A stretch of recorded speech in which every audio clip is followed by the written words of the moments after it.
एक महत्त्वाची बातमी आहे। माणिकराव कोकाटे यांच्याकडून कृषी खातं काढलं जाणार। सूत्रांनी ही माहिती दिलेली आहे। मकरंद पाटलांकडे कृषी खातं देणार असल्याची माहिती देखील सूत्रांकडून मिळते आहे। मकरंद पाटील यांच्याकडे सध्या मदत आणि पुनर्वसन खातं आहे।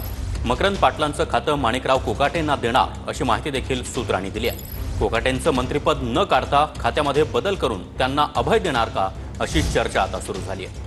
या संदर्भात अधिक माहिती देण्यासाठी आमचे प्रतिनिधी अक्षय मंकणे आपल्यासोबत आहेत। अक्षय, माणिकराव कोकाटेंचं कृषी खातं जाणार अशी बातमी आता समोर येते आहे।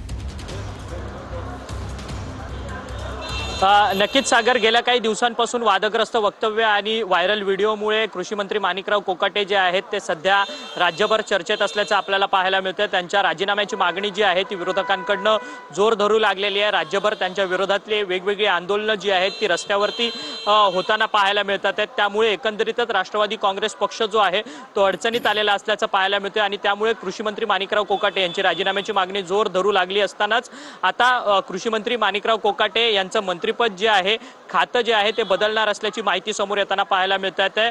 त्या राष्ट्रवादी काँग्रेस पक्षामधलेच दुसरे मंत्री असलेले मकरंद पाटील यांचं मदत व पुनर्वसन खातं जे आहे ते माणिकराव कोकाटे यांना मिळू शकतं आणि कृषी मंत्री पदाची धुरा जी आहे ती मकरंद पाटील यांच्या खांद्यावरती दिली जाण्याची शक्यता जी आहे ती वर्तवली जाते। त्यामुळे अशा पद्धतीचा प्रयोग जो आहे तो राष्ट्रवादी काँग्रेस पक्षाकडनं केला जाणार का, हे देखील पाहणं तितकंच महत्त्वाचं ठरणार आहे। सागर, नक्कीच अक्षय, धन्यवाद या सविस्तर माहितीसाठी।